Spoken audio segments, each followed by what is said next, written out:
Sejam todos bem-vindos a mais um episódio pelo canal da Bucocast. Hoje estou recebendo mais uma cirurgiã bucomaxilofacial. Ela que fez a sua graduação pela Unesp de Araraquara e fez também a sua residência em cirurgia e traumatologia bucomaxilofacial também na Unesp. E fez um fellowship no Instituto Vita aqui em São Paulo dos nossos amigos cirurgiões, professor Dr. Gabriel Pastore e Patrícia Radaik. Eu estou falando com a doutora Bianca Nesso. Professora, um prazer imenso poder recebê-la aqui no canal da Bucocast. Quando conheci você através, né, das redes sociais, fiquei encantado pela quantidade de conteúdo que você tem num tema que se fala muito pouco aqui dentro da Bucocast, que eu diria, você tem um nome, né, para falar mais. Você tem um nome mais adequado para falar das extrações do siso, né? Eu falo extração do siso, dente do siso, mas tem um outro nome diferente, eu não me lembro o nome. Seja bem-vindo ao nosso podcast. Muito obrigada, Ismael. Prazer é todo meu em estar aqui. Terceiros molares, acho que é exodontia, né? Exodontia. Essa palavra que eu É ia o lembrar. carro-chefe de todo cirurgião bucomaxilo. É um tema que eu tenho um prazer muito grande em falar.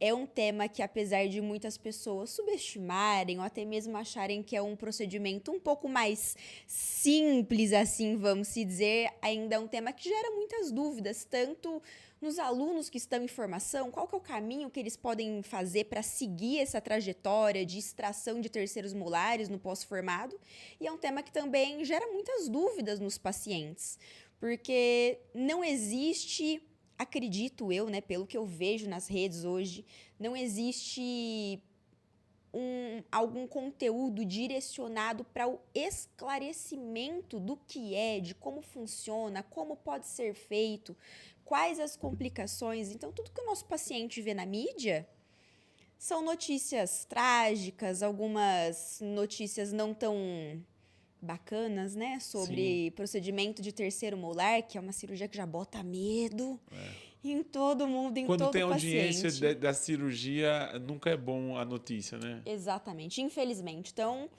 eu tô revertendo, minha missão é reverter essa fama, esse papel, né? Mostrar não só para quem quer realizar esse tipo de cirurgia, mas para quem vai ser submetido a esse tipo de cirurgia, que siso não é um bicho de 7 cabeças quando planejado e feito da maneira adequada. Antes de nós iniciarmos e falarmos desse tema, eu queria que você falasse um pouquinho sobre como você entrou na bucomaxilo. A gente sempre faz essa pergunta aqui para os colegas que participam com a gente, mas sempre a curiosidade quando a mulher está na bucomaxilo é maior, porque o homem já é uma coisa que a gente já está acostumado, né? Agora a mulher, a decisão para estar dentro de uma residência, enfim. Queria que você falasse quem foi o seu incentivo para buscar a cirurgia bucomaxilofacial.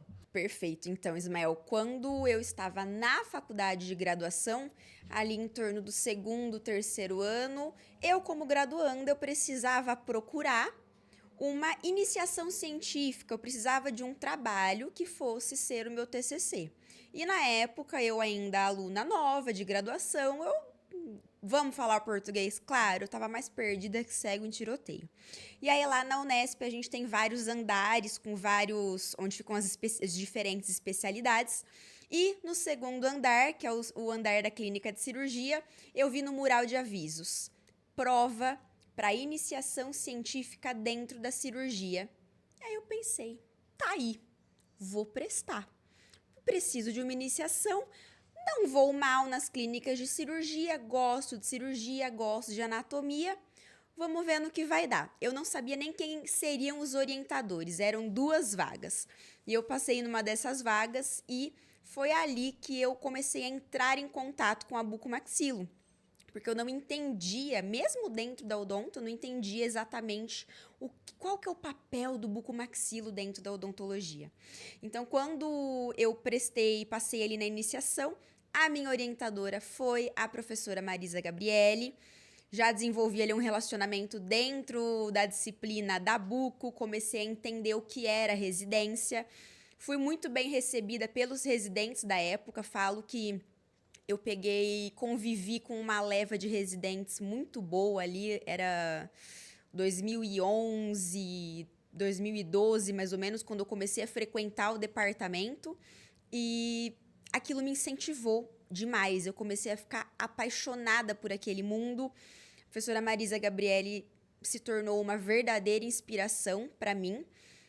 Perguntei para ela como funcionava, qual que era o caminho que eu tinha que percorrer para me tornar uma bucomaxilo, e ela sempre foi uma excelente orientadora. Ela foi professora e orientadora, tanto nos meus trabalhos científicos, quanto ali na trajetória até eu chegar à residência.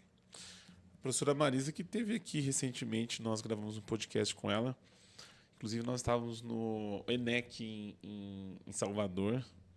E aí ela participou com a gente, ela com o professor Mário Gabriele também. A gente fez um podcast com eles, que inclusive está no nosso canal. Doutora Bianca, você encontrou a bucomaxilo, né, numa oportunidade ali que você citou aí com relação à questão da área da cirurgia. Mas assim, qual que era o seu foco dentro da bucomaxilo? Você entrou e conhecia a bucomaxilo, já sabia o que queria? Como é que foi esse começo aí? Foi uma verdadeira descoberta, porque como eu não entendi o papel da buco, eu também não sabia todas as subespecialidades, né? Porque a buco é uma especialidade cheia de subespecialidades. Então, ali dentro a gente vai ter trauma, patologia, ortognática, ATM e a cirurgia oral menor. Dentro da residência, ali da residência da Unesp, a gente tem um ambulatório muito rico de variedade. Então, a gente conseguia entrar em contato com todas as subespecialidades da buco. De cara, eu me apaixonei por trauma. Trauma sempre foi uma paixão muito grande da Bianca residente. Mas o que me movia ali dentro, tanto dentro do ambulatório quanto depois também no recém-formada, era a cirurgia oral menor.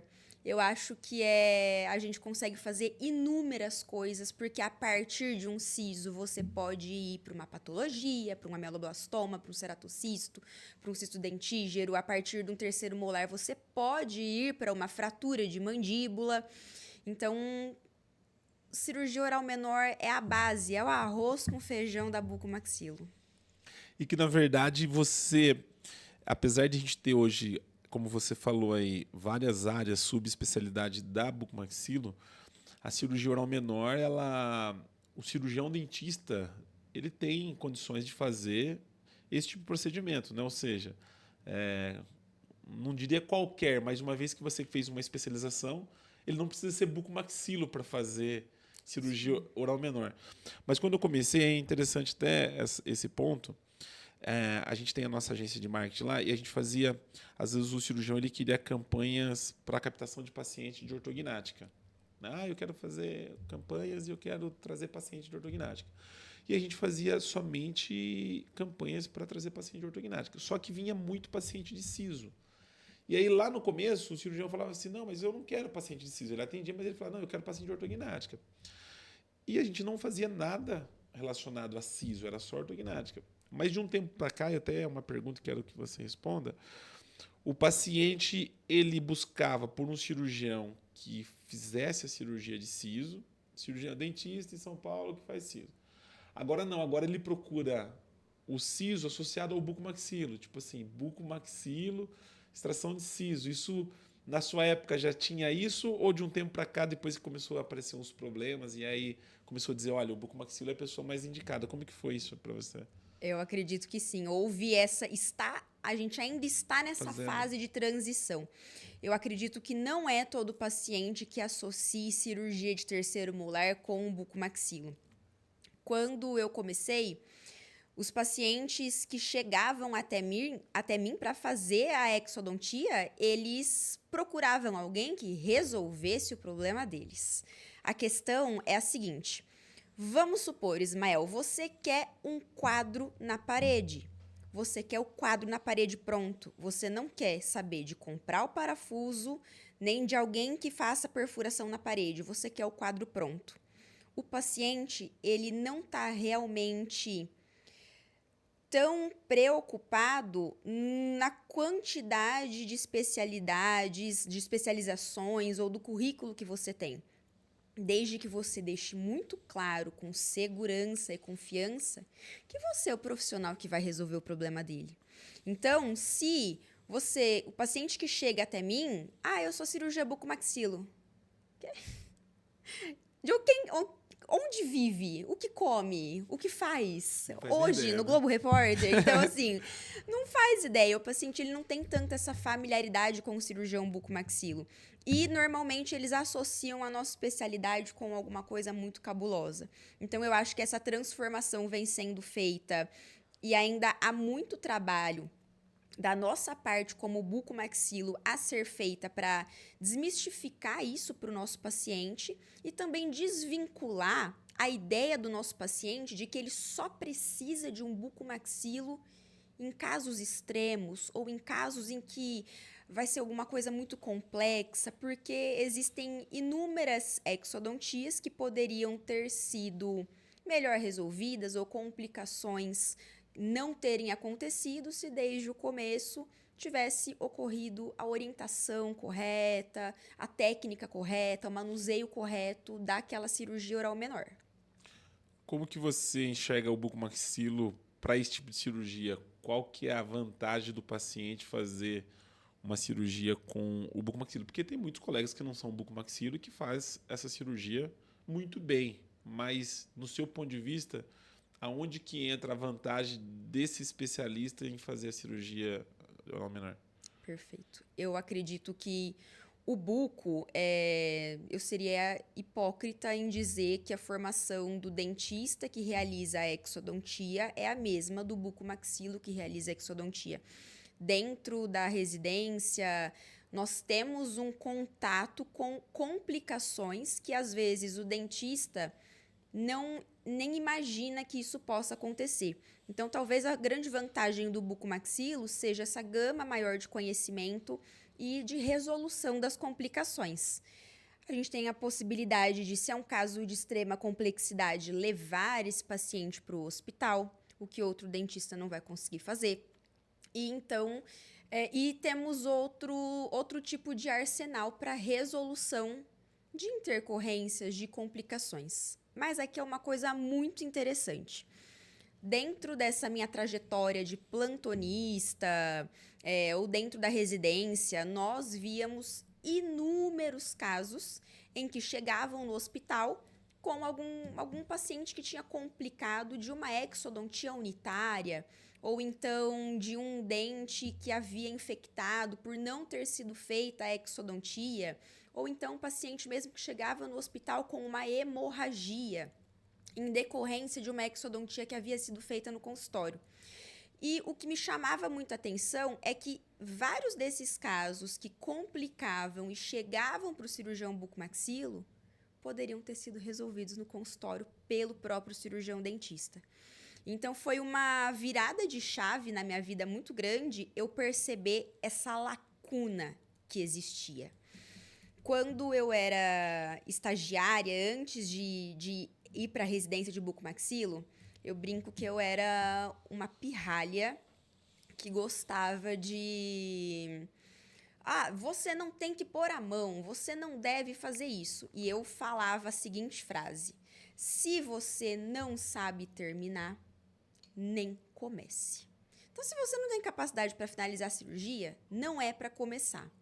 Hoje, essa frase, ela ainda se repete no meu vocabulário, ela ainda faz parte do meu dia a dia, mas eu enxergo ela com uma maneira completamente diferente. Porque a Bianca, de 8 anos atrás, que falava essa frase de maneira pejorativa, hoje essa Bianca fala: o que eu posso fazer para ajudar o cirurgião dentista a finalizar esse caso? Porque essas extrações que são mais rotineiras do dia a dia, um elemento dentário fraturado, ou até mesmo um siso que não esteja com um grau de complexidade muito elevado, que não esteja associado a uma patologia, ele pode ser feito pelo profissional que não é especialista. Mas esse profissional precisa estar ciente de tudo que ele precisa passar se acontecer alguma intercorrência, se acontecer alguma complicação. Então, hoje, eu enxergo isso de uma maneira completamente diferente. Aí entra aquela frase, né? Se você quer fazer a diferença, faça diferente. Então, por que ficar sentada e apontar o dedo para as coisas que estão acontecendo, se eu tenho uma formação em que eu consigo ajudar não só pacientes, mas outros dentistas? Então, isso foi um turning point aí muito marcante nessa minha trajetória também. Usando a sua frase que você falou com relação a se você não sabe fazer, né? Se você não consegue terminar, nem comece. Você não comece. É mais ou menos aquilo que muitos colegas falam, né? Se você não sabe resolver complicação, ou seja, aprenda primeiro a resolver as complicações para você começar a fazer. Faz sentido essa frase? É bem por aí? Ou não? Eu posso começar uma cirurgia do siso, uma extração de siso, mesmo sem entender muito das complicações. Como que você enxerga isso?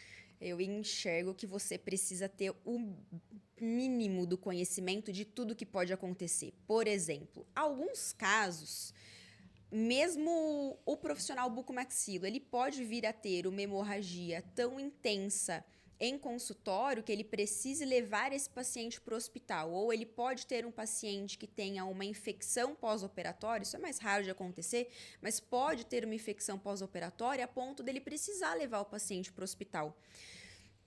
Mas a gente tem a ciência da progressão dessa complicação.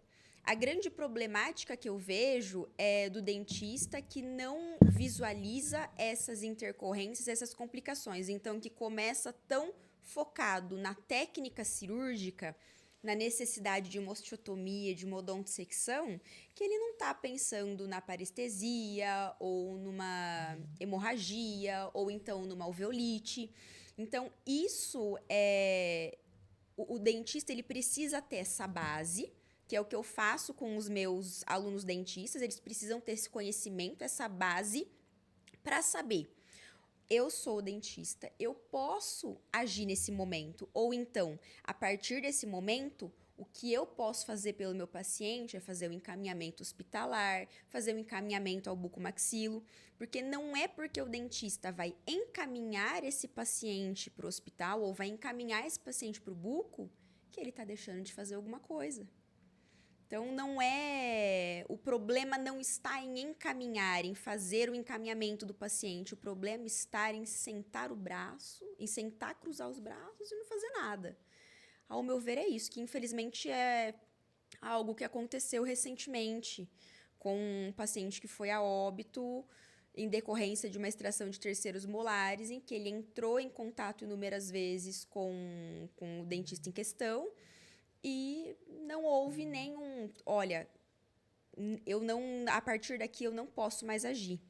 Procure imediatamente um pronto atendimento. Então, isso o dentista precisa ter essa base também. Ele precisa ter esse conhecimento de quando fazer o encaminhamento, ou então qual complicação que irá fugir da alçada dele. Nós vamos falar um pouquinho mais sobre isso. Você que ainda não é inscrito no nosso canal da Bucocast, se inscreva no nosso canal.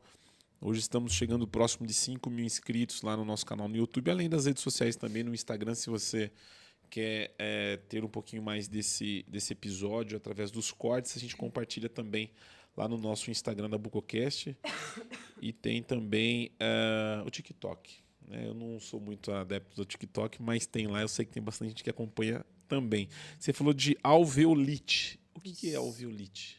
A alveolite é a chamada de infecção seca. É uma alveolite seca, é quando no processo de cicatrização do alvéolo, onde nós removemos o dente, removemos o terceiro molar, já que a gente está falando de siso, extrair o terceiro molar, eu vou ter a formação de um coágulo dentro desse alvéolo. Por algum motivo, seja por algum trauma na região, seja por algum esforço físico do paciente, esse coágulo se dissolve ou ele desloca e deixa as paredes ósseas completamente expostas. E isso vai gerar uma necrose óssea superficial, uma dor muito grande no paciente, gosto ruim e cheiro ruim na boca. E normalmente é uma complicação que pega o dentista e o paciente de surpresa. Por quê? A alveolite ela não é imediata. O paciente operou, por exemplo, sexta-feira. Sábado ele tá bem, domingo ele tá bem, segunda ele tá bacaninha, falando, nossa, que pós-operatório tranquilo. Chegou na terça-feira, acordou com uma dor que ele tem vontade de bater a cabeça na parede. É uma dor realmente muito intensa que somente a dipirona não vai resolver. Então, a gente precisa chamar esse paciente no consultório, fazer uma avaliação clínica, investigar, entender o curso da cicatrização, entender o fluxo desse procedimento, como foi a extração também, né? Qual foi a técnica utilizada, se esse paciente está tomando a medicação corretamente, o que ele fez nesse período de pós-operatório, e aí a gente entra no diagnóstico de alveolite. Uma curiosidade, porque eu não estou acostumado a ouvir essa palavra aqui. A gente faz muito conteúdo de ortognática, ATM, enfim. Então, por isso, da minha curiosidade. Estou aprendendo aqui também, viu, doutora? Fico feliz em estar podendo contribuir. Obrigado. Normalmente, quando a gente se depara com alguns colegas falando de dente do siso, o dente, quando ele está deitado, ele, na minha cabeça, ele está mais difícil de você fazer extração. É sempre assim ou não? Um dente que não está deitado, ele pode te dar um baile, vamos dizer assim, e às vezes vice-versa. Eu queria que você falasse sobre isso. Eu acredito que é muito sobre a mentalidade que o cirurgião vai para a cirurgia. Como você mesmo disse, um dente horizontal, ele vai estar num nível de complexidade mais alta. Então, o cirurgião, ele se prepara para essa cirurgia, talvez com uma alta rotação e uma peça reta, com alavancas diferentes, com outros instrumentais, porque ele sabe que ele vai precisar fazer uma osteotomia, uma odontodissecção, e que ele vai precisar utilizar técnicas cirúrgicas diferentes. Agora, vamos supor, Ismael, chegou um paciente para fazer a avaliação uma avaliação de extração de terceiros molares para mim no consultório. Ele traz a panorâmica e ele tem os 4 terceiros molares verticais, de pezinhos, semi-erupcionados, aquela cirurgia que o cirurgião está pensando, nossa, meu momento Doriana aqui, vai ser tranquilo, vai ser simples, finalmente uma exodontia simples. É uma coisa que eu falo isso incansavelmente no meu Instagram, em que eu direciono conteúdo para dentistas. Doc, não existe exodontia simples. Então, a gente não pode ir por esse caminho. Então, eu acredito que seja mais na falta de preparo que a gente vai para essa cirurgia. Porque o dentista, ele acaba sendo pego de surpresa. Poxa, mas o siso estava vertical? Por que eu tenho que... Por que eu vou ter que fazer uma osteotomia aqui? Por que eu vou ter que desgastar o osso? Por que eu vou ter que seccionar esse dente no meio? Não é uma coisa que ele estava esperando. Então, quando você tem esse preparo, eu falo que mentalidade cirúrgica é alguma coisa muito importante. Eu tenho muitos alunos dentistas que eles pedem assim para mim, Bianca, eu quero perder o medo. E aí eu falo, você não quer perder o medo, você quer perder a insegurança. Porque eu tenho orgulho de falar que eu convivi com cirurgiões que são renomados e conhecidos no Brasil todo. E eu já estive com chefes que estavam com aquele... Meu Deus, essa cirurgia vai ser cabulosa. Então, eu falo que o medo faz com que o cirurgião seja extremamente cauteloso. É aquela frase, né? O leigo tem várias certezas, o sábio tem várias dúvidas. Então, ele pensa, isso aqui pode acontecer, isso aqui não pode acontecer. Então, eu acho que o que diferencia o grau de dificuldade do terceiro molar é o preparo do cirurgião indo para essa exodontia. Porque um siso vertical pode te dar um baile. E o horizontal, às vezes, pode sair muito mais rápido do que você estava imaginando.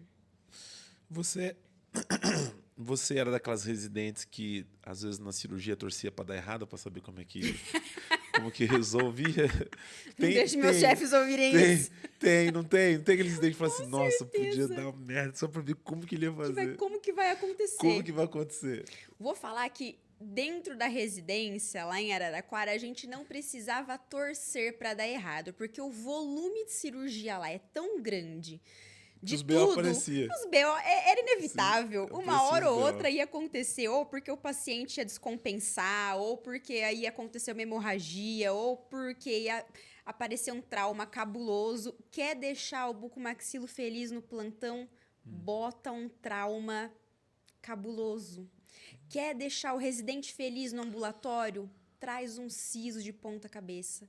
Não tem nada que assim que me deixa mais. A minha liberação de endorfina é ver uma panorâmica com siso dando pirueta. Muito boa essa. Você falou sobre a questão dos... Gente, eu tenho uma pauta aqui, mas eu não estou seguindo muito a pauta não, viu? A gente está indo e embora. Sobre a questão dos dentes estarem erupcionados, né? Isso. Quando eles não estão erupcionados, ele teoricamente é mais fácil? Como que você avalia isso? Porque normalmente os colegas preferem quando não estão erupcionados, né? Eu também. Qual que é a sua experiência? Por isso que eu fiz a pergunta, mas eu sei que você faz muito. Como que você vê isso? Obviamente que se fosse para escolher um tipo, nossa, a cirurgia mais gostosinha de fazer é a do paciente ali em torno dos seus 15 até uns 18 anos de idade, que o dente não está erupcionado e que ele tem em torno de 2/3 da raiz formada. Então, para mim, se eu tivesse que indicar a exodontia de terceiros molares para os pacientes, esse seria o momento ideal, porque a gente reduz tempo cirúrgico, reduz probabilidade de intercorrências, de complicações, o grau de dificuldade cirúrgico ele é um pouco menor. Então, existem dentes que estão erupcionados, ou seja, que já nasceram, que estão em boca. Eu atendo muitos pacientes que já passaram dos 40 anos e só chegam para extrair o siso, né, extrair os dentes do siso nessa fase, porque o siso está cariado e começou a doer. É complexa a exodontia desse tipo de terceiro molar, porque é um dente que está em função. Então, a analogia, eu vivo à base de analogia. A analogia que eu faço para os meus pacientes é o seguinte: imagina que você está indo para academia fazer musculação. Sua perna está fortalecida porque você está fazendo exercício. O dente, ele tem o ligamento periodontal, ele não é grudado no osso, né? Então, ele está ali aderido ao osso pelo ligamento periodontal. Você passou 40 anos, não 40 anos, né? Porque o siso vai entrar em erupção ali em torno dos 18, 20, mas passou 20 anos mastigando em cima desse siso. Então, esse dente, ele tem uma resistência maior para ser extraído por conta de que ele está em função, ele está em boca. Então, não é tão facinho de remover quanto um dente que ainda não entrou em função, por exemplo. Eu tô falando porque, assim, eu tenho 5 filhos. E aí eu participei da cirurgia de 4, né? Porque eu tenho uma menorzinha aqui de 7 anos. Todos eles fizeram extração dentro do siso. E eu me lembro que, eu não sei se foi um dos meus filhos ou alguém que estava comigo, que participou também, que foi na cirurgia para fazer. Eu lembro que era um parente meu. Já tinha feito uma cirurgia, e aí o doutor, quando fez a radiografia panorâmica, em um dos dentes que foram extraídos, tinha um pedaço de dente lá ainda que... E aí o doutor falou assim, nossa, deixaram, né? É normal isso? Normalmente isso por segurança ou às vezes por estar numa região e a pessoa ficar com um fragmento de um dente do siso, doutor? Não é tão comum, mas acontece em alguns casos específicos. Em primeiro lugar, o que é mais importante, se você vai determinar se você vai manter um fragmento de raiz dentro do alvéolo, você tem que informar o paciente, né? O paciente tem que assinar um termo de ciência, é muito importante, está tudo extremamente documentado. Então, o especialista, o cirurgião, ele não pode montar carpulha, ele não pode pôr a luva se ele não tiver com toda a documentação preparada. E se aconteceu algo de diferente no transoperatório, essa documentação tem que ser preenchida e o paciente tem que assinar que ele está completamente ciente disso. Então, a questão do fragmento de um terceiro molar ficar dentro do alvéolo, por exemplo, é se o cirurgião tem que avaliar ali o risco-benefício de cutucar, vou falar num português bem simples, cutucar essa raiz dentro do alvéolo, quando tem risco dele gerar uma hemorragia ou uma lesão mais grave ao nervo alveolar inferior. Isso é mais comum de acontecer em sisos inferiores, porque nós temos o canal mandibular, dentro do canal mandibular a gente tem artéria alveolar inferior e nervo alveolar inferior, que são duas estruturas muito nobres que podem gerar, no nosso procedimento cirúrgico, uma hemorragia muito intensa e no pós-operatório a famosa parestesia, que é a alteração de sensibilidade.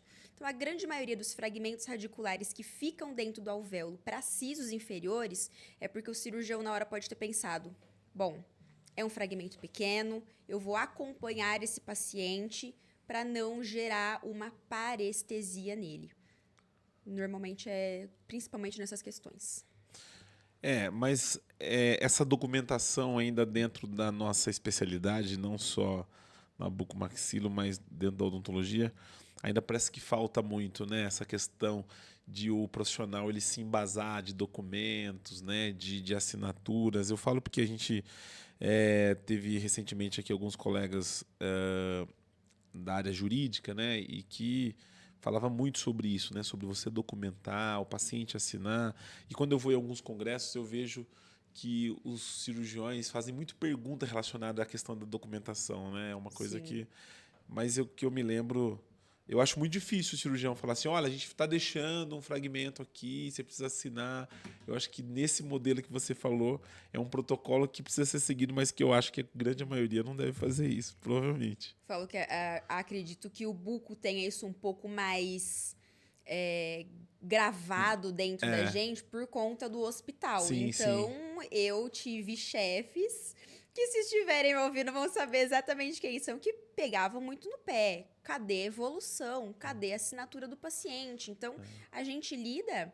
Cirurgia odontológica, a gente está lidando com Sim, uma vida. sim. Então, não existe a possibilidade de você não documentar isso. O médico deixa de documentar alguma coisa? Não. Não deixa. Mas Então, nas outras áreas não é tão. não é A tanto. prática não é Tanto tanto. que cresce cada vez mais o perito, o dentista perito judicial, né? Por conta dessas perícias de processos. E a grande maioria do dentista que roda numa dessas é porque ele não tem o básico preenchido. Então, existem muitas lacunas. Inclusive, quando eu oriento os meus dentistas alunos, é assim também, ó. Você não vai pôr a luva se você não tiver documentado. Atendeu, fez a consulta inicial? Vai documentar o que você viu, o que você combinou com o paciente. Então, tem toda uma maneira de evolução a ser feita. E isso eu aprendi muito dentro do hospital. Tá melhorando bastante, né? Quando você tem os 4 sisos e você tem indicação para extração dos 4, você começa na parte inferior, superior, e aonde que normalmente você tem mais dificuldade? Existe um protocolo, uma regrinha, ou não tem regra, você começa por onde você quiser? Como que é isso? O paciente vai extrair os 4 terceiros comigo. Primeira pergunta que eu faço para ele é: algum lado está te gerando algum incômodo? Então, por exemplo, o paciente que senta na minha cadeira, ele não é obrigado a fazer os 4 terceiros molares em uma mesma cirurgia.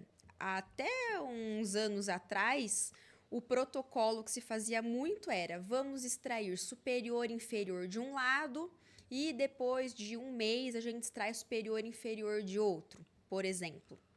Hoje é que eu acho que a gente costuma indicar mais os 4 simultaneamente. Eu prefiro indicar os 4 simultaneamente para o paciente.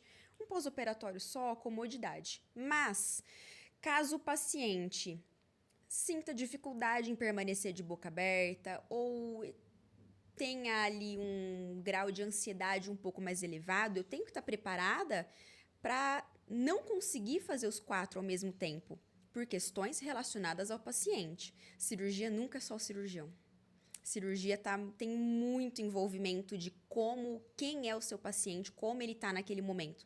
Então, eu sempre pergunto, tem algum dos lados que está te incomodando? Ai, doutora, o inferior do lado esquerdo, ele dói toda semana. Então, eu vou começar pelo lado esquerdo. Eu sempre começo pelo siso superior e depois eu vou para o inferior daquele mesmo lado. O paciente está tranquilo, não tá cansado de ficar de boca aberta, topou ir pro outro lado, aí eu vou superior, inferior do outro lado.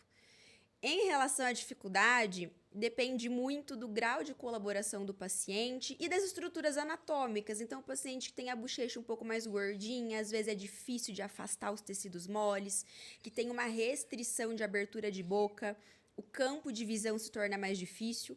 Mas em termos de visibilidade, afastamento, o superior do lado esquerdo, quando ele está muito alto, quando ele está bem em infraoclusão, ele acaba sendo um dente um pouco mais difícil em termos de campo de visão, visibilidade do dentista. Não que ele exija uma técnica diferente dos outros, mas é por questão de visualização, né?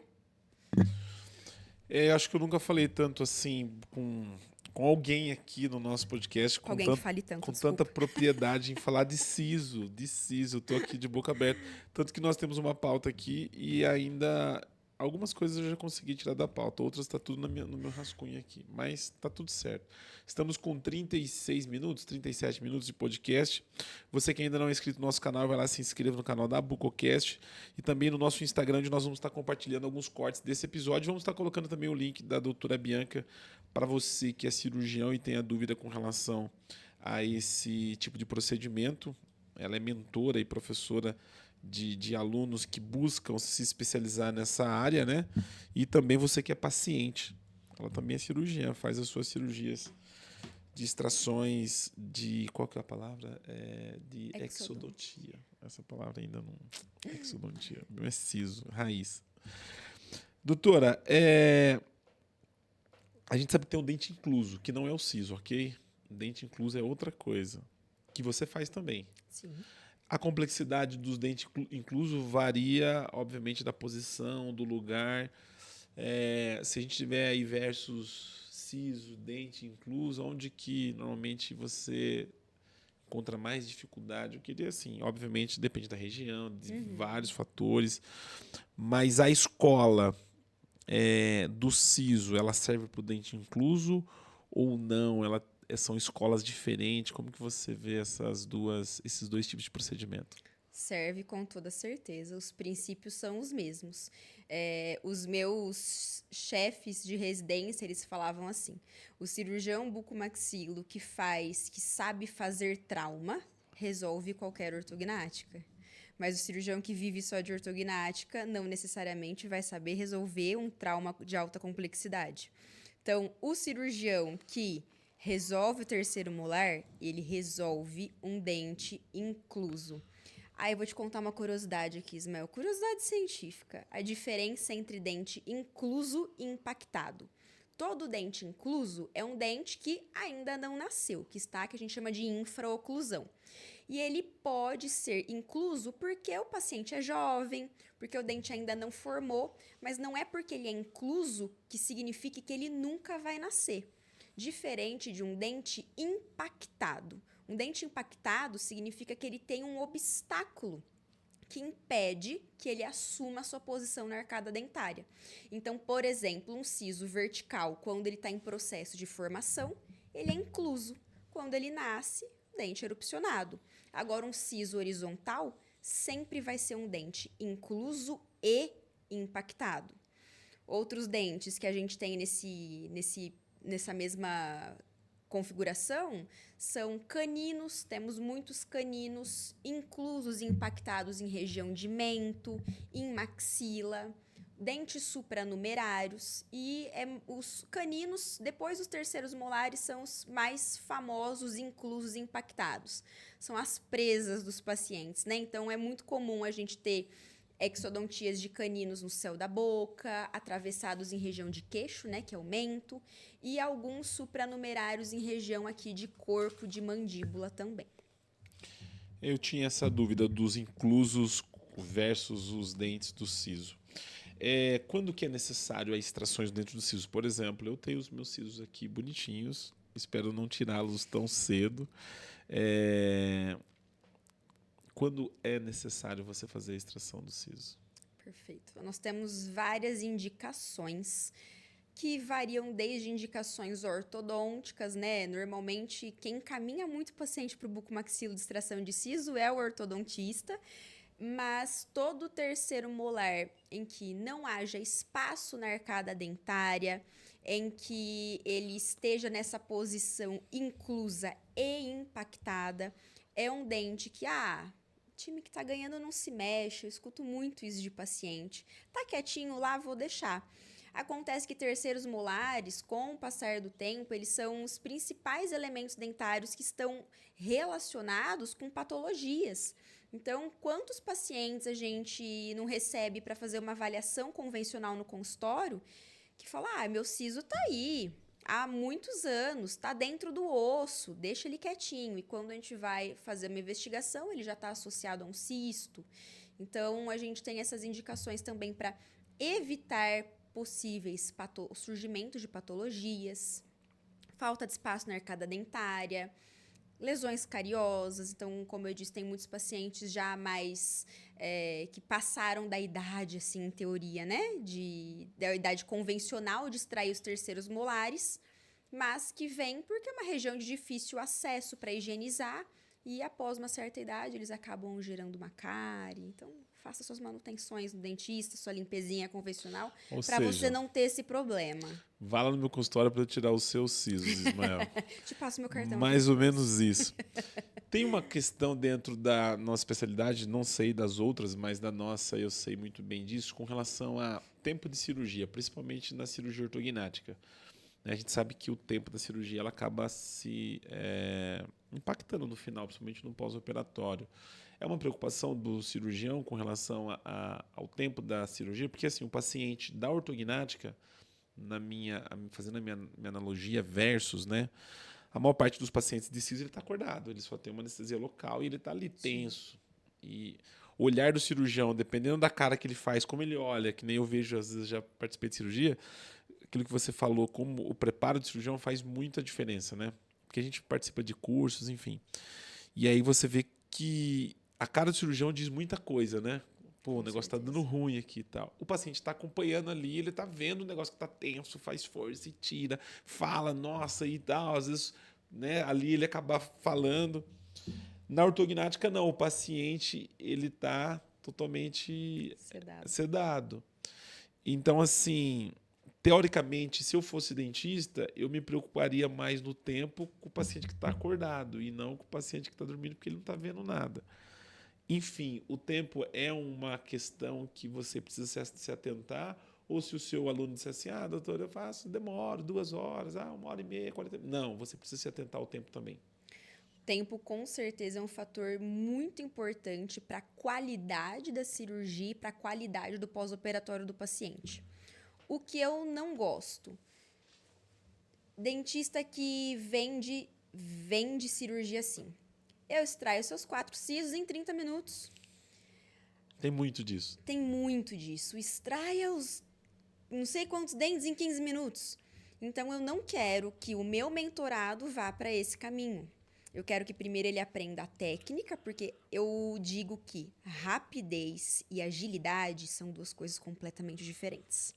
E não é porque um cirurgião é rápido que ele está fazendo passo a passo corretamente. Então, às vezes, ele está deixando de fazer uma incisão bem feita, não está suturando corretamente, está pulando etapas cirúrgicas importantes que vão influenciar na qualidade do processo cicatricial desse paciente.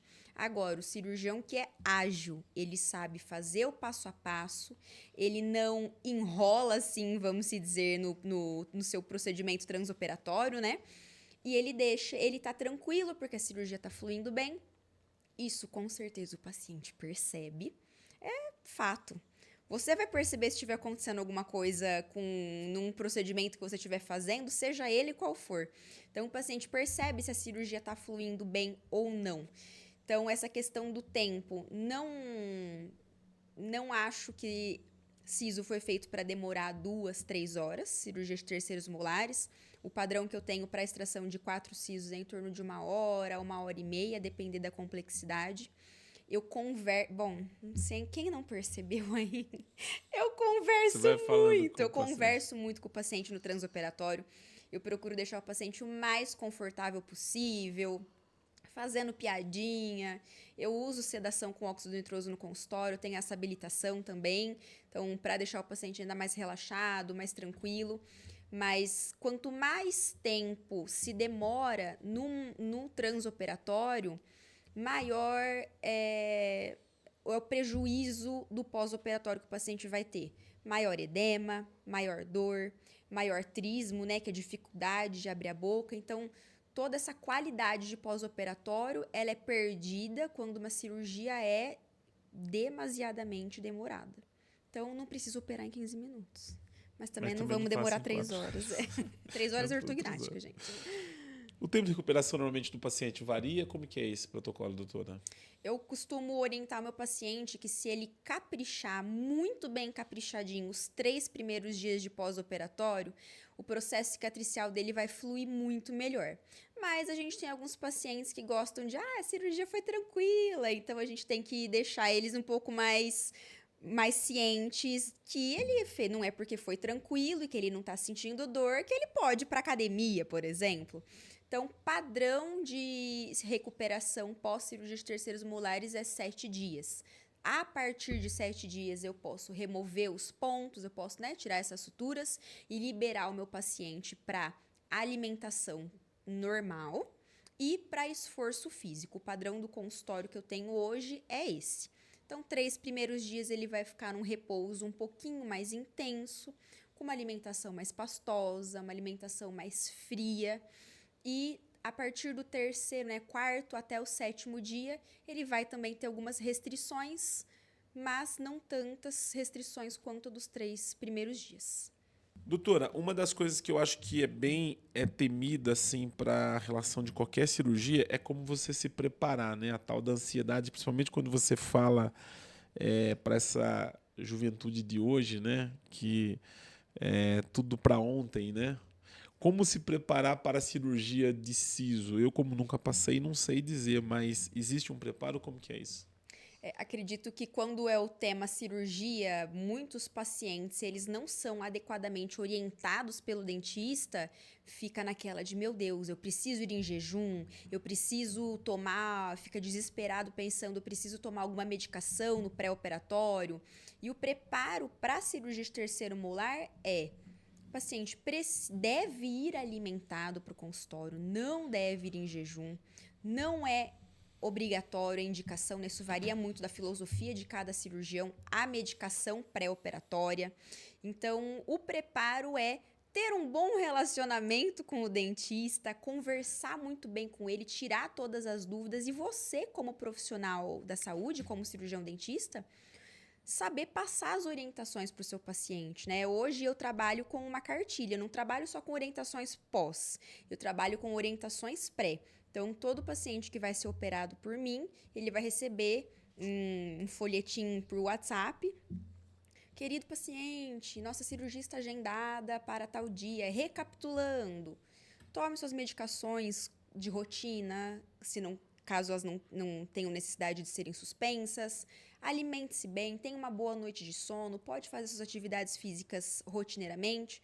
Então, a cirurgia de terceiro molar ela é muito diferente no preparo de uma cirurgia de ambiente hospitalar, quando ela é feita em consultório, obviamente.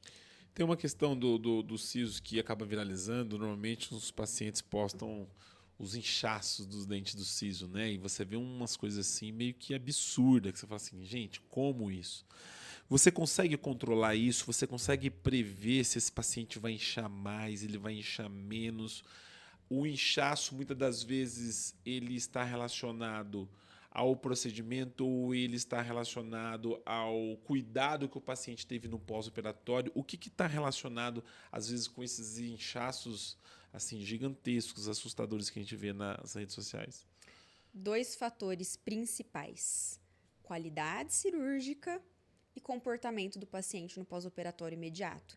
Então, não é normal a gente ver esse nível de inchaço em pós-operatório, não é o esperado, não deveria acontecer. Mas a gente tem aqui o famoso que a gente conversou, né? A cirurgia que demorou 3 horas para mais. Pelo tempo de campo aberto, de afastamento de tecidos moles, quanto mais motor, né, quanto mais alta a rotação a gente usa, a gente pode esperar um edema maior no pós-operatório. E o paciente que não fez o repouso adequado, principalmente nos primeiros 3 dias, que não fez as compressas de gelo da maneira conforme foram orientadas, que se alimentou de uma maneira imprópria. Então, esses são os principais fatores que vão contribuir para esses edemas exacerbados, absurdos que a gente vê por aí. Vou fazer uma pergunta do paciente e eu acho que talvez é a pergunta mais feita para você lá no seu consultório. Doutora, eu vou sentir dor durante ou após a cirurgia de extração de siso? Perfeito, essa realmente é a top 1. Meu Deus, extrair o siso dói. O que acontece? A nossa anestesia ela é extremamente eficaz, ela é extremamente eficiente pro procedimento cirúrgico. Então, não, extração de terceiros molares não dói.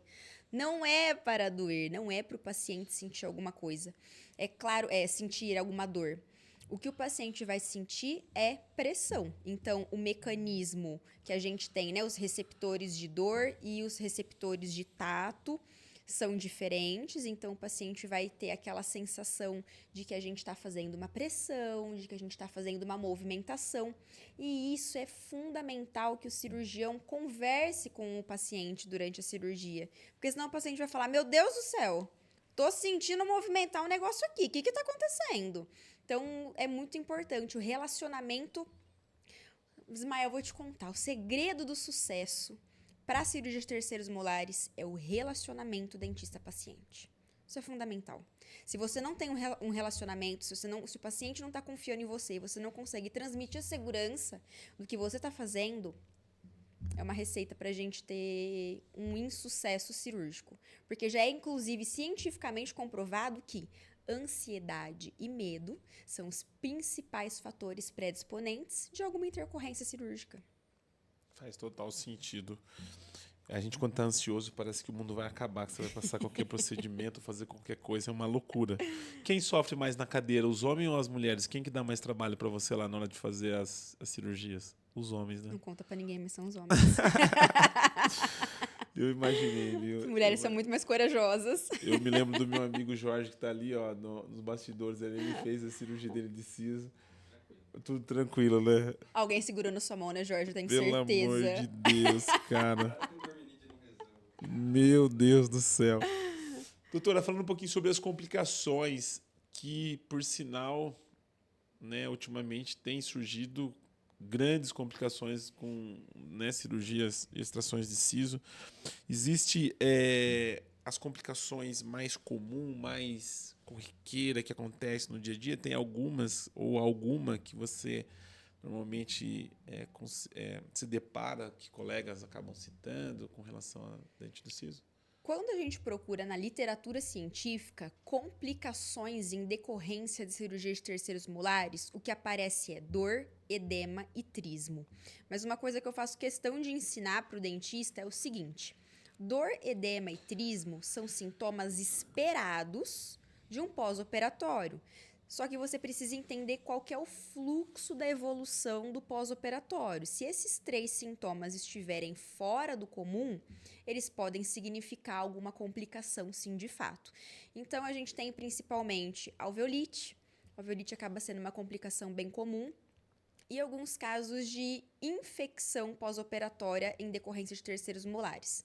E acredito aí que talvez em terceiro lugar deva ficar a famosa e temida parestesia como complicação de terceiros molares. A infecção normalmente não dá para pôr na do cirurgião, porque às vezes pode estar associado ao cuidado do paciente no pós-operatório também, né? Com certeza. Então, da mesma maneira que o edema, né, que a gente falou que esse inchaço, ele depende não só do tempo cirúrgico, mas também do comportamento do paciente no pós-operatório, a infecção, ela é da mesma maneira. A infecção, ela tem a contribuição, né, ela tem a parte responsável do cirurgião, se ele está fazendo toda a cadeia antisséptica, se ele está usando todos os instrumentais estéreis, tudo da maneira correta. se ele está orientando esse paciente, se ele está prescrevendo alguma medicação no pós-operatório, e esse paciente, se ele está higienizando, ele está tomando as medicações, ele comeu alguma coisa que não deveria. Então, sim, a gente tem ambos os fatores: organismo do paciente, colaboração do paciente e qualidade cirúrgica. A pior das complicações, né, que ninguém quer que aconteça numa cirurgia dessa é uma fratura, talvez, ou não? Ou uma infecção, talvez é algo para você ficar também assim, né, de campana, como diz aí. A fratura de mandíbula definitivamente é uma complicação que ninguém quer ter. Mas eu acredito que por ela ser um pouco mais rara de acontecer, ela não é tão frequente, graças a Deus, né? Ela não é tão frequente, eu acredito que ela não seja a principal preocupação do dentista que está realizando esse procedimento cirúrgico. Então, sim, eu coloco ali que a infecção, ela não só é uma das piores, mas também uma das mais temidas. E as infecções, pelo menos que a gente tem visto, que tem sido a causa de casos que chegou a ser publicado em reportagem de paciente vir a óbito por conta de extração de terceiro molar. Aonde que normalmente eu acompanhei um caso onde o paciente negligenciou, demorou para procurar o profissional e tal. Na sua expertise e os casos que você tem visto com relação a isso, onde que normalmente acontece o problema, onde que fica esse vácuo entre... Porque o paciente, ele passa por uma evolução, ele vai evoluindo, né? Com certeza. É o acompanhamento, é você tá... Fale um pouquinho sobre isso, doutora. Timing para infecção, ele é extremamente importante. Então, você tem que saber quando intervir, exatamente em que momento intervir. Então, lembra que eu te falei, eu estou falando ao longo de todo o podcast, que o relacionamento, a orientação, ela é de extrema importância? O paciente é leigo. Ele está procurando, está demorando tempo para procurar ajuda, mas ele não sabe. Se ele não foi corretamente orientado, ele não sabe se aquilo é normal ou não. Então, isso pode ser até aí um motivo de muitas pessoas talvez apontarem o dedo para mim, às vezes alguns colegas não gostarem do que eu vou falar. Mas a evolução errônea, essa evolução exacerbada, a gente deixar chegar nesse extremo, é totalmente culpa do dentista. O paciente é leigo, ele não sabe o que é um abscesso, ele não tem ideia do que...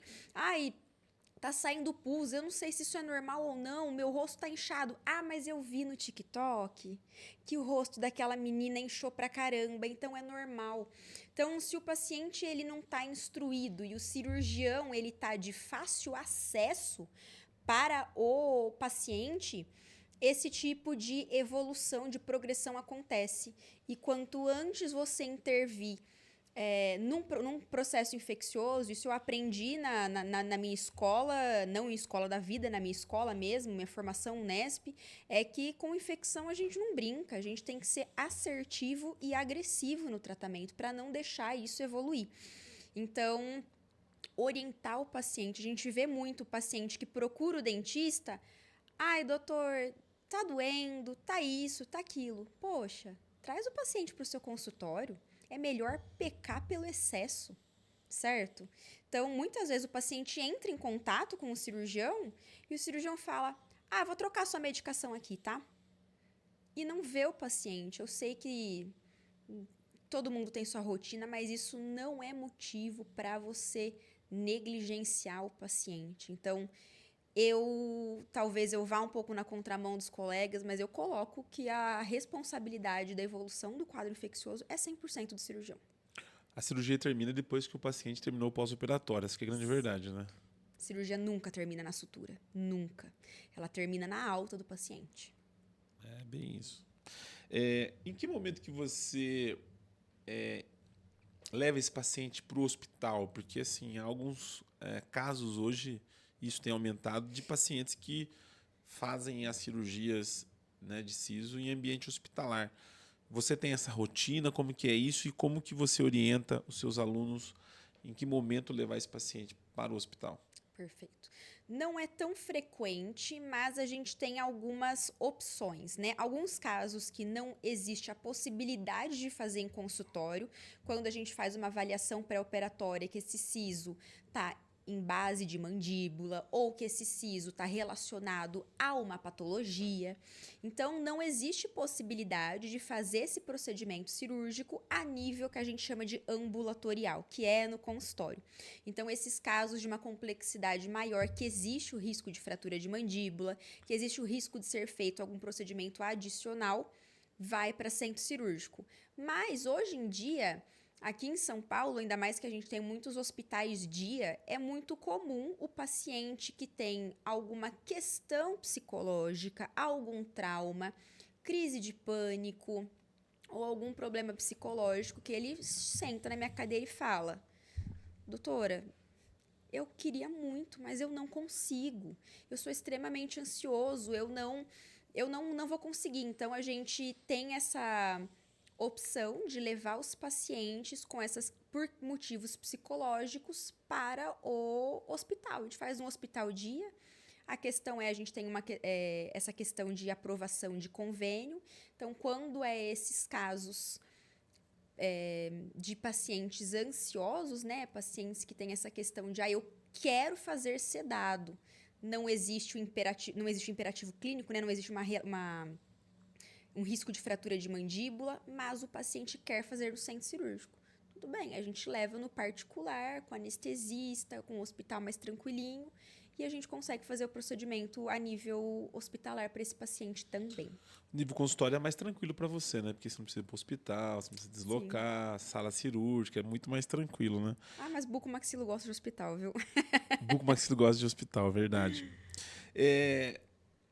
A gente já está finalizando o nosso podcast, mas antes eu queria finalizar com algumas perguntas relacionadas à formação e à conduta sua com relação ao seu tratamento do paciente hoje no dia a dia. Porque o que normalmente a gente percebe é que o aluno, quando ele está em formação, quando ele está, né, aprendendo, ele obviamente ele não se aventura muito, né? Ele aprende aquilo e vai pôr em prática aquilo que aprendeu. Só que no decorrer dos anos vai se passando, você vai criando os seus protocolos, a sua maneira, enfim.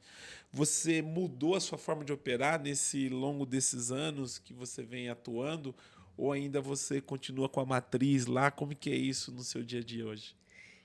Com certeza eu mudei. Me orgulho em dizer que eu mudei, porque o cirurgião que não muda, ele está completamente ultrapassado e vai ser deixado para trás. Não no quesito técnica, operar vai muito além da técnica. Então, eu construí a base da minha casinha lá na Unesp, com os meus professores, com os meus chefes. Eu aprendi a operar, aprendi as técnicas cirúrgicas com eles. Só que existe uma diferença muito grande quando a gente sai do universo SUS, do universo convênio, e a gente vem para um paciente exclusivamente particular. Ou então, quando eu vim para São Paulo, então essa mudança de realidade é muito diferente. Aqui, quando eu fiz o fellow, eu tive contato com outro tipo de paciente, outro tipo de atendimento e tratamento. Eu aprendi muito também a lidar com outros perfis de paciente. Então, eu acredito que essa evolução, essa mudança, desde quando eu finalizei a residência para a Bianca de hoje, é um pouquinho de Unesp, é um pouquinho de Vita, é um pouquinho de vida, é um pouquinho do que está dentro de mim, do meu ideal, para entregar para o meu paciente. Então, mudou completamente. Hoje eu posso falar que, questão de concorrência, isso, aquilo, só tem um Ismael, só tem uma Bianca. Então, quando você entende isso, quando você entende que só você pode fazer aquele específico tratamento e atendimento para o seu paciente, que é totalmente personalizado por mim, não adianta. Se você tentar fazer a mesma coisa, não é o mesmo perfil, não é a mesma pessoa. Então, você tem o seu jeito de lidar com o seu paciente e eu tenho o meu jeito. E o paciente que gostar de você vai com você, o paciente que gostar de mim vai comigo. E é assim que funciona. O cirurgião que saiu de uma formação 10, 15 anos e ainda não mudou, né, o estilo, o jeito, está acomodado, né? Porque, obviamente, a prática clínica, o dia a dia, a maneira como você atua e os anos vão se passando, faz com que você mude, com certeza, né? Não dá para você continuar da mesma forma quando você se formou. Tem alguma dica que você consegue pontuar dos erros mais comuns nesse tipo de cirurgia, algo que você tem ali na cartilha, o que normalmente acontece? Perfeito. Então, vamos lá. Temos várias dicas. Tanto técnicas quanto do dia a dia, de como, do segredo de como você atrai esse tipo de paciente, como você desenvolve esse relacionamento, porque, inclusive, eu falo isso com muita felicidade. Os meus pacientes, eles terminam o tratamento cirúrgico comigo e eles falam: ai, doutora, mas eu queria continuar com você. Você não faz uma limpezinha? Você não faz uma restauração? Eu falo: olha, acredite em mim, você não quer fazer nenhum procedimento odontológico comigo que não seja cirurgia, porque eu não faço isso há 15 anos. Então, a minha primeira dica, com certeza, para quem está em graduação é: não foque somente em técnica. Não procure conhecimento somente na odontologia. Então, a Bianca de hoje, ela é uma somatória de odonto. Ela é uma somatória de buco, com certeza.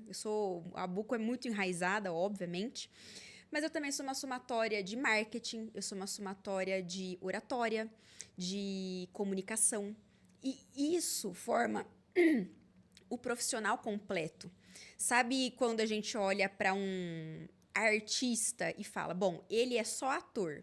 Não, mas um artista, ele é completo. Ele canta, ele dança e ele atua. Então, hoje, não é suficiente mais só ser bom tecnicamente. Antes de você ser bom, antes não, né? Mas você não só precisa ser bom, como você precisa parecer bom.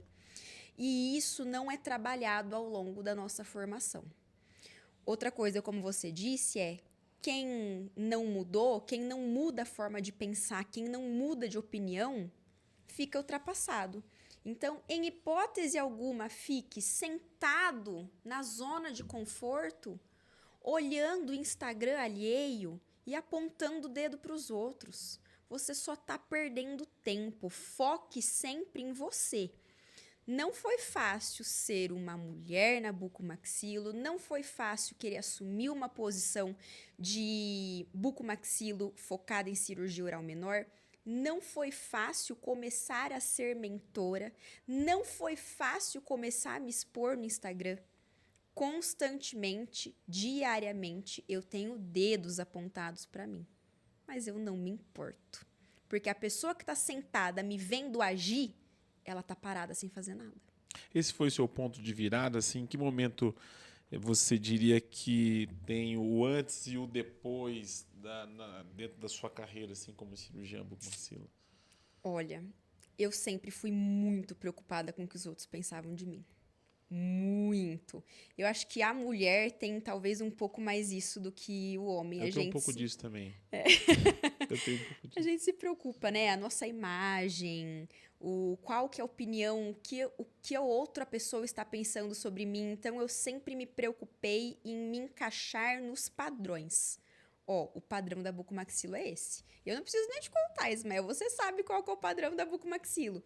E quando eu decidi que eu queria ser um pouco disruptiva, que eu queria seguir outro caminho, eu sofri muito porque nem todo mundo entendeu. E quando eu falo nem todo mundo entendeu, não foram só as pessoas que não me conheciam, foram colegas, foram amigos que estavam próximos de mim e que, ao invés de conversar comigo, falaram: o look é seu. Fez 3 anos de bucomaxilo para ficar no consultório? Fez 3 anos de bucomaxilo para fazer vídeo no Instagram? Então, isso foi uma quebra até os primeiros meses de que eu defini, é isso que eu quero fazer para minha vida. Os primeiros meses, talvez até o primeiro ano, tenha sido muito turbulento. Muito, muito turbulento mesmo. Mas, perdão. Mas é não se encaixar a forma feita. Sai dessa forma. É assim que você se destaca. É assim que você faz o que te dá prazer. Não trabalhe. Faça o trabalho ser o que você realmente gosta. Você sabe que agora, a bucomaxilo está passando por um período difícil, principalmente com relação à questão das operadoras de saúde, autorização de cirurgia. muitos cirurgiões estão começando a olhar agora para as cirurgias de siso diferente do que um tempo atrás, né? Então, eu acho que você já teve a virada de chave antes de tudo isso começar a acontecer. Você já está bem na frente de muitos colegas, essa que é a grande verdade. E que era uma cirurgia que muitos, né, assim, não se importava tanto. Ah, se vier eu faço, mas meu foco Sim. é cirurgia ortognática, meu foco é cirurgias de ATM, são as grandes cirurgias. Agora eles estão começando a voltar um pouco atrás e a cirurgia do siso se tornou uma grande cirurgia agora nos tempos atuais da bucomaxila, né? Mas eu vou te falar uma grande problemática. Terceiro molar é a opção B desses cirurgiões. Siso nunca foi uma opção B. Siso sempre foi meu plano A. Então, isso é muito... Eu não tô fazendo uma coisa porque é mais cômoda, é mais fácil, eu tô dentro do consultório, eu não tenho problema com operadora de saúde.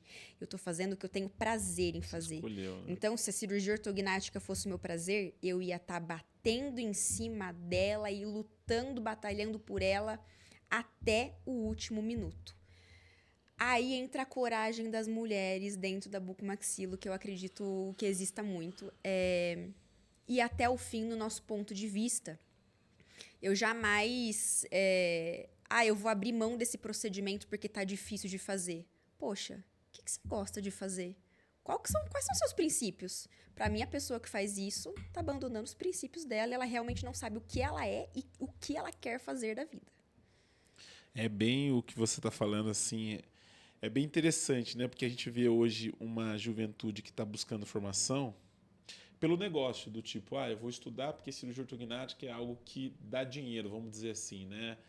E isso dentro da bucomaxilo ficou assim muito explícito por muitos colegas que muitas das vezes não faz nem cirurgia ortognática, né? Mas pelo negócio. E se você não tiver paixão por aquilo que você faz, né? Se você não se identificar, jamais você vai ter sucesso naquilo, né? Exato. E você é uma cirurgiã fora da curva, porque você encontrou dentro da especialidade uma área que, dentro da bucomaxilo, é como a harmonização facial na bucomaxilo há 10 anos atrás, né? Não, cirurgião que fica fazendo injetável, bucomaxilo que faz... Não, eu sou bucomaxilo raiz. Se passaram um tempo e agora a bucomaxilo está lá, Hoje né? não tem um que não faz um botoxinho. Que não faz alguma coisa relacionada a isso. Mas está tudo certo. Tudo você pode certo, se é o que a pessoa quer fazer, não tem problema. Tá certo. Tem quem só faça trauma, tem quem só faça TM, tem quem faça Graças só a Deus que ortognática. tem alguém para fazer tudo, Pra né? fazer Que tem quem tudo. faça todas as E subespecialidades. quando você tem uns que faz tudo, como você teve lá, seus professores como Eduardo Schulli e Monaz e outros professores lá de grandes referências que faz tudo, né? Que faz reconstrução, faz ortognática, faz ATM, são os caras que têm uma história, né? Os caras percorreram todo etapa por etapa. Não se fazem mais bucomaxilos como esses. Não, é difícil, é difícil. É mais fácil você encontrar um caminho para quem está começando e se dedicar ao máximo. Para finalizar, você teve algum caso de algum paciente que te ensinou algo que a faculdade ela te prepara, mas não para tudo, né? Que você não encontrou na faculdade, não encontrou no livro, alguma história, alguma situação de algum paciente, caso parecido? Eu tive uma paciente que ela era extremamente ansiosa. Ela tinha muito medo de fazer cirurgia de terceiro molar. E ela veio para uma avaliação comigo há bastante tempo atrás. Na época, os sisos dela ainda estavam em formação. Aquele casinho que eu falei, né? O gostosinho de fazer. Conversei, avaliei, passei valores, cirurgia particular, né? Em consultório. E, na época, ela disse, olha, vou procurar uma segunda opinião. E ela acabou indo para um outro consultório. Ela fez apenas um terceiro molar com outro profissional. E depois de 2 anos, ela voltou para o consultório ainda mais traumatizada, com ainda mais receio, ainda mais ansiedade, falando deu tudo errado, demorou 3 horas para extrair um dente, eu tô muito preocupada, meu Deus, o famoso barato que sai caro, né? Tive complicação, tive zilhares de coisas. o que você pode fazer por mim? Eu só vou operar agora. Eu fiquei pensando em você todo esse tempo. Então, fizemos todo o planejamento, fizemos a cirurgia dela. E terminamos os outros 3 terceiros molares em uma mesma cirurgia. E quando acabou a cirurgia, ela chorou. Nossa, aquilo acabou comigo de um jeito positivo, né? Porque você fala, cara, eu tô cumprindo minha missão nessa terra. Tô cumprindo o meu propósito. Porque quando a gente consegue linkar a nossa missão de vida, que a minha missão com certeza tá dentro da área da saúde, mas eu não consigo deixar o meu lado Bianca comunicadora não vir com tudo pra cima também. E a maneira de tratar o paciente, a maneira de condicionar o paciente, de fazer o manejo da ansiedade, de oferecer tudo de melhor que a gente pode, isso me realiza e eu vejo o resultado todo dia, em toda cirurgia no consultório. Então, quando essa paciente chorou e ela chorou de gratidão, ela fala: meu Deus, muito obrigada por ter feito isso pra mim, muito obrigada por ter me proporcionado esse tipo de experiência. É isso que eu quero para todo paciente. E é isso que eu quero que os dentistas consigam fazer para os pacientes deles. Eu não quero mais ouvir que siso é uma cirurgia traumática. Eu não quero mais pessoas com medo de fazer. O dentista com medo de assumir a cirurgia e o paciente com medo de sentar na cadeira do dentista. Não precisa ser assim. Então, Essa é uma experiência que eu acho que talvez é o ápice da escolha da profissão de qualquer profissional, né? Você vê o paciente ali realizado, o paciente feliz, né? Aquele lado humano do paciente, né? Que identifica muito com aquilo que você falou da relação do paciente com o cirurgião, que aí você esquece dinheiro, você esquece valores, negócio, né? Aquela empatia que você acaba muitas das vezes desenvolvendo ao longo do tratamento com o paciente. Para finalizar, doutora Bianca, eu queria que você olhasse para essa câmera aqui, que é a sua câmera principal. Nós temos diversos colegas aqui de formação, grande maioria na área da cirurgia, bucomaxilo. A BucoCast, ela não é 100% o público bucomaxilo, mas é a galera que está interessada em cirurgia. E você, como especialista nessa área da bucomaxilo em extrações do siso, né? Exodontia. Eu queria exodontia. que você deixasse um conselho para esse colega que está buscando, né, navegar dentro dessa área, que eu acho que, na maior parte dos cirurgiões que estão começando, que saem da residência, começa por esse tipo de Com cirurgia, né? certeza. Então, queria que você deixasse seu recado aqui registrado para a gente. Muito bem, vamos lá então. O meu maior conselho, minha maior dica e que eu espero que você escute isso com carinho e leve para o seu coração é: não pule etapas. Cada fase ela foi feita para ser intensamente vivida e você precisa tirar o proveito de cada uma delas. Poxa, mas eu queria tanto já tá com o meu consultório, com os meus pacientes. Ainda não é a hora, porque você ainda precisa passar por algumas coisas que talvez você não compreenda agora. Mas eu gosto muito de falar que a cirurgia ela tem 3 pilares de aprendizado: estudar, observar e então praticar. O bom cirurgião, ele não pulou nenhuma dessas 3 etapas. Ele sentou a bunda na cadeira, ele estudou. Ele auxiliou, assistiu inúmeros procedimentos para depois ele pegar o bisturi na mão. Então, não pule etapas. Tudo vai acontecer do jeito que precisar acontecer, mas você não pode ficar sentado esperando as oportunidades caírem no seu colo. Vá atrás do que você realmente nasceu para fazer e o que você realmente está sendo chamado para fazer. Doutora Bianca Nesso, um prazer imenso poder Prazer recebê-la foi aqui meu, no canal Ismael. da BucoCast. Eu confesso que nós estamos com 1h20 de podcast, falaríamos aqui tranquilamente mais 2 horas, mais 3 horas.